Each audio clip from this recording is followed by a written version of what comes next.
नमस्कार, जय माता दी सबको। स्वागत है आपका हमारे चैनल एस्ट्रो फॉर लाइफ में। कैसे हैं आप सब? उम्मीद करते हैं कि आप सब ठीक होंगे, खुश होंगे और आशा करते हैं कि आप सभी को हमारी वीडियोस पसंद आ रही होंगी। आज हम बात करेंगे सिंह राशि की।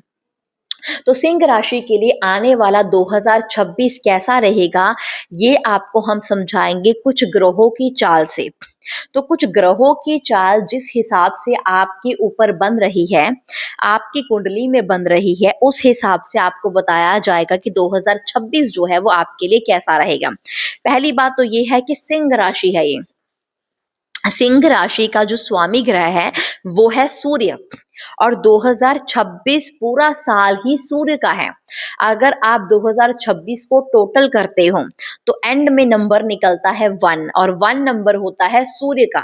और सिंह राशि का जो राशि स्वामी है वो है सूर्य। तो सूर्य की तरह सिंह राशि वाले चमकने वाले हैं। पहली बात तो आप ये जरूर ध्यान रखें क्योंकि सूर्य का साल है और सूर्य से रिलेटेड राशि है आपकी, आपका राशि स्वामी ही सूर्य है। तो जिस राशि का स्वामी ही सूर्य है और साल ही सूर्य का है, तो ऐसी अपॉर्चुनिटीज आपकी लाइफ में आपको मिलेंगी जो जल्दी दोबारा नहीं मिलने वाली हैं, क्योंकि जल्दी ये साल दोबारा, सूर्य का साल दोबारा आपको देखने को नहीं मिलेगा। ये बहुत सालों के बाद ऐसा साल आता है, सूर्य का बहुत सालों के बाद ऐसा साल आता है, चंद्र का बहुत सालों के बाद ऐसा साल आता है, शनि का। तो वैसे ही सूर्य का साल अब आया है आपके पास और आपका राशि स्वामी है सूर्य। तो आपको एक बात तो याद रखनी है कि आपका ही साल होने वाला है ये। आप सूर्य की तरह चमकने वाले हैं, बहुत तरह की अपॉर्चुनिटीज मिलेंगी और अगर कोई नए काम की शुरुआत करना चाहते हैं तो इससे बेहतरीन साल आपके लिए नहीं है, क्योंकि सूर्य पहले नंबर से लिंक करता है। कब जब भी हम कोई नए काम की शुरुआत करते हैं, जब भी हम किसी भी नई चीज की शुरुआत करते हैं, तो शुरुआती अंक ही पहला नंबर होता है। पहले नंबर से ही शुरुआत होती है, तो पहले नंबर से शुरुआत का साल ही ये सूर्य है। तो अगर आप जिंदगी की नई शुरुआत करना चाहते हो, आप शादी करवाना चाहते हो, आप फैमिली प्लानिंग करना चाहते हो, आप बिजनेस प्लानिंग करना चाहते हो, तो बहुत टाइम से सोच रहे हो और इसको अपग्रेड करने का टाइम 2026 है। मतलब 2026 में ठान लीजिए कि कुछ ना कुछ नया जरूर शुरू कीजिए, क्योंकि वो नया शुरू किया हुआ आपको 101% रिजल्ट देकर जाएगा, बहुत शुभ रिजल्ट देकर जाएगा। अब ग्रहों की चाल से बताते हैं कि क्या क्या आपको बेनिफिट्स मिलने वाले हैं 2026 में और क्या थोड़ी बहुत चुतौनियां, मतलब चुनौतियां, और क्या थोड़ी बहुत परेशानियां आपको आ सकती हैं। लेकिन इसका भी उपाय हम आपको देंगे, जो आप करोगे तो आपको कोई जीवन में परेशानी नहीं आ पाएगी, स्पेशली 2026 में। तो सबसे पहले बताते हैं कि आपके लगन में है केतु। तो जब लगन में आ जाते हैं केतु, तो केतु आपको बड़े ही शुभ फल देते हैं। देखिए, जब भी कोई क्रूर ग्रह होता है, जब वो लगन के भाव में आ जाता है या कहते हैं कि अपने मूल भावों में आ जाता है, तब ये हमेशा हमें शुभ रिजल्ट ही देते हैं। और केतु हो गए, राहु हो गए, शनि हो गए, ये क्रूर ग्रहों में से आते हैं और जब ये हमारे मूल भाव में आ जाते हैं या फिर हमारे लगन में आ जाते हैं, तब ये हमें शुभ रिजल्ट ही देते हैं। अब केतु है आपके लगन में तो केतु लगन में आपको क्या रिजल्ट देंगे? केतु इंसान को चतुर बनाते हैं, केतु इंसान को चालाक बनाते हैं, केतु इंसान की बुद्धि को बहुत ज्यादा बढ़ा देते हैं, यानी कि आप बुद्धिमान भी बनेंगे, आप में स्मार्टनेस भी आएगी, आप में प्रोग्रेसिव भी आएगा, आपका माइंड चतुर चालाक तेज होगा, जो कि अच्छा है। इसको हम नेगेटिव पॉइंट में नहीं देखेंगे, क्योंकि जैसा आजकल का युग चल रहा है, आपको चतुर चालाक होना पड़ेगा। चतुर चालाक आपके लिए होना जरूरी है, इसलिए केतु आपको चतुर चालाक बनाएगा। तो चतुर चालाक आप बनोगे, आप बुद्धिमान बनोगे, क्योंकि ये बुद्धि को भी बहुत तेजी से बढ़ाता है। ये पर्सनैलिटी को ऐसा बना देता है कि लोग देखकर हैरान कर देने वाला पर्सनैलिटी बनाता है। जैसे कि अब जब लोग आपसे मिलेंगे ना, तो आपकी पर्सनैलिटी से हैरान हो जाएंगे कि इतनी अच्छी पर्सनैलिटी तुमने बना दी, तुमने अपने आप के ऊपर इतना ध्यान दिया, तुम अब बड़े समझदार वाली बातें करते हो, तुम्हारा दिमाग बहुत तेज हो चुका है, तुम्हारी बुद्धि बहुत तेज हो चुकी है, तुम बड़े चालाक हो चुके हो। तो ऐसे कुछ पॉइंट्स, ऐसे कुछ कमेंट्स आपको लोगों से सुनने को मिलेंगे और ये चीजें आपके लिए काफी ज्यादा शुभ भी साबित होंगी, क्योंकि जब केतु आता है लगन में, तो ये इंसान को चतुर चालाक बनाकर जाता है, बुद्धिमान बनाकर जाता है और ये चीजें उनको अच्छी तरह शुभ रिजल्ट देने वाली होती हैं। यानी कि आप चालाकी का इस्तेमाल, आप बुद्धि का इस्तेमाल ऐसी ऐसी जगह पर प्रेफर करोगे जहाँ पर आपको फायदे देखने को मिलेंगे। अपनी बुद्धि उस जगह लगाओगे, अपनी चालाकी उस जगह लगाओगे जहाँ पर आपको बेनिफिट मिले सामने वाले से, जहाँ पर सामने वाला आपकी तारीफ करे, जहाँ से आप आसानी से अपने काम निकलवा सको, ऐसी चीजें आप अपनी लाइफ में करोगे। अब गुरु का हम देखते हैं। गुरु जो है, गुरु पहले आपके 11वें हाउस में होंगे। 11वां हाउस होता है आपकी डिजायर्स का हाउस। आपके डिजायर पूरे होंगे। डिजायर मतलब आपकी मनोकामनाएं जो बहुत पुरानी सोची हुई थी कि ये मेरी मनोकामना पूरी हो जाए। कोई बड़ी मनोकामना जो बहुत पुराने टाइम से सोच रहे हो ना, वो डिजायर बन जाती है हमारे लिए कि बड़े टाइम से सोच रहे थे, बड़ी इच्छा थी हमारा बड़ा घर लेने की, बड़ी इच्छा थी हमारी नया वाहन लेने की। तो ऐसी कोई मनोकामना, ऐसा कोई डिजायर आपका पूरा होता हुआ आपको नजर आएगा। कोई बड़ी मनोकामना पूरी होगी। 11वें हाउस में गुरु बैठे हैं तो दृष्टि पड़ती है इनके 5वें हाउस में। 5वां हाउस होता है स्टडी का हाउस।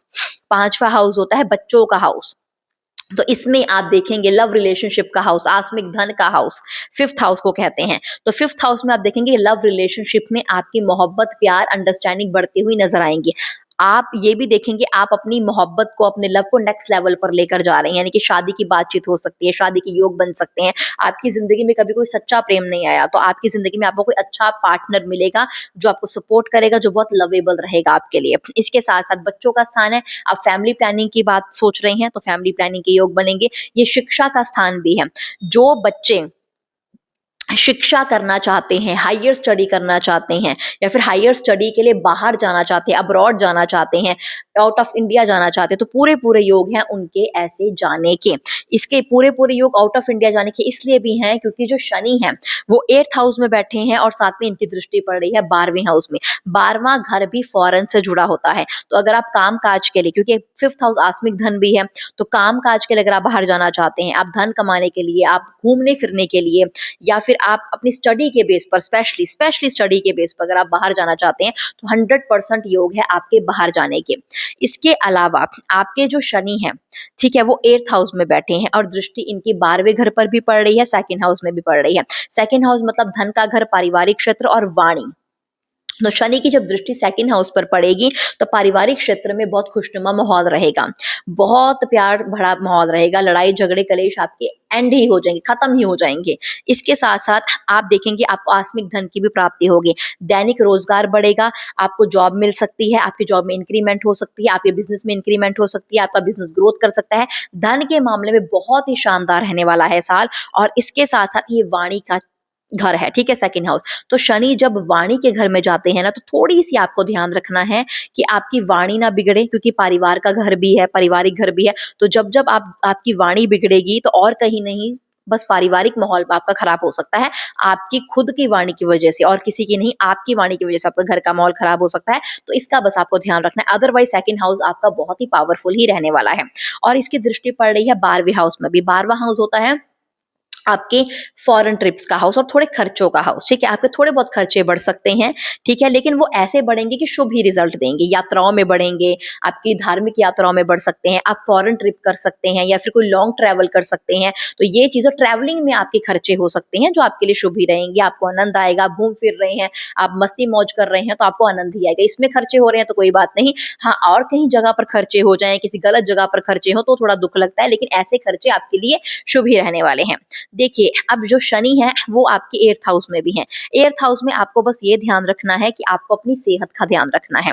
8th हाउस थोड़ा सा लॉस भी करता है, यानी कि थोड़ी हानि देता है। हानि ये कहाँ दे रहा है? आपकी सेहत पर। तो आपको पैरों में दर्द होना या इम्यूनिटी वीक होना या फिर पेट खराब से संबंधित थोड़ी बहुत परेशानी आ सकती है। इसका बस आपको थोड़ा सा ज्यादा सावधान रहने की जरूरत है। राहु जो है वो आपके 7th हाउस में है। राहु आपका जो 7th हाउस में है, ये आपको पार्टनरशिप के लिए अच्छा मौके देगा। आपका बिजनेस पार्टनरशिप है उसके लिए अच्छे मौके हैं, आप लव रिलेशनशिप में है उसके लिए बहुत अच्छे मौके हैं, आप ऑलरेडी मैरिड है तो आपका रिश्ता भी मजबूत बनेगा, मधुर बनेगा। लेकिन जिस घर में राहु होता है ना, वो अगर 70% आपको लाभ दे रहा है तो 30% हमेशा चेतावनी आपको देता ही देता है हर घर में।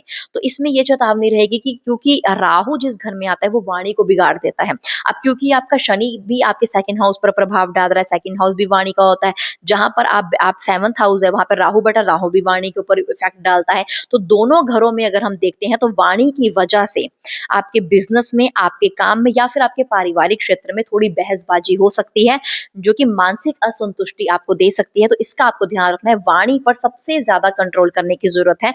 अदरवाइज आपको बहुत तरह के लाभ मिल जाएंगे आपको। अब आप ये भी चीज देखेंगे कि जो 11वें घर पे जो गुरु का वास है, ठीक है, 11वां घर हमारे डिजायर को पूरा करता है। 11वां घर जब हमारे डिजायर को पूरा करने लग पड़ेगा तो आपको घमंड नहीं लाना है अपने अंदर, क्योंकि सेकंड हाउस में शनि भी है। शनि थोड़ा गुस्सा लाता है, शनि थोड़ा घमंड लेकर आता है। जहां आपके सारे काम बनेंगे वहां आपको घमंड भी आएगा, वहां आपको गुस्सा भी आएगा। इसका आपको ध्यान रखना है। अदरवाइज जो 2026 का साल है, हर क्षेत्र में आपको सफलता, हर क्षेत्र में आपको लाभ, हर क्षेत्र में मान सम्मान, इज्जत, रुतबा, आकर्षण आपका बढ़ता हुआ बढ़ेगा। सूर्य का साल है, सूर्य की तरह प्रॉपरली चमकने वाले हैं आप। गोल्डन टाइम है आपके लिए। बस सावधानी ये रखनी है कि आपको इम्यूनिटी का, अपने पेट का ध्यान रखना है और अपने गुस्से और घमंड पर कंट्रोल रखना है। अदरवाइज ये आपका सुनहरे सालों में से एक साल है। इसी के साथ इस वीडियो के पे समाप्त करते हैं। उम्मीद करते हैं आपको हमारी वीडियो अच्छी लगी होगी। अगर आपको हमारी वीडियो अच्छी लगी तो इसे लाइक करें, कमेंट करें, हमारे चैनल को सब्सक्राइब करें। शुक्रिया।